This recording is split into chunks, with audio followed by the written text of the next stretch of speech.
અમરેલી જિલ્લામાં ખેડૂતો માટે ઉર્જા પ્રધાન કૌશિક વેકરિયાએ મહત્વનો નિર્ણય લીધો છે। ખેતીવાડી માટે 8 કલાક વીજળીમાંથી 2 કલાક વધારી 10 કલાક વીજળી આપવાનો નિર્ણય કર્યો છે। વરસાદ લંબાતા ખેડૂતોના ઊભા પાકને પૂરતું પાણી મળી રહે, સિંચાઈમાં કોઈ મુશ્કેલી ન સર્જાય। 8 કલાકમાંથી 2 કલાક સમય વધારતા હવે ખેડૂતોને 10 કલાક વીજળી મળશે। રાજ્ય સરકાર દ્વારા પ્રથમ અમરેલીમાંથી શરૂઆત કરી, જ્યાં માંગણી આવશે ત્યાં 2 કલાક વધારશે।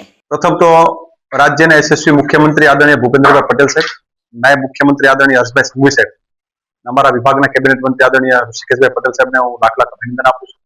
अत्यारे ચોમાસાની સિઝનમાં જે વરસાદ થોડો ખેંચાણો છે એમના કારણે ખેડૂતોને પાણી પાવાની જરૂરિયાત ઊભી થઈ છે।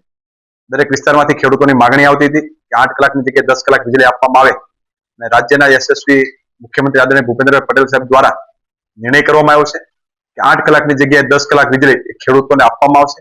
આજે ખાસ કરીને 10 કલાક વીજળી આપવાની શરૂઆત આજે અમરેલીમાં પણ થઈ ગઈ છે। આવી રીતે જ્યાં પણ માંગણી ઊભી થશે ત્યાં 10 કલાક વીજળી આપવાનો નિર્ણય જ્યારે મુખ્યમંત્રી સાહેબે કર્યો હોય ત્યારે મારી એમને હૃદયથી શુભકામના પાઠવું છું।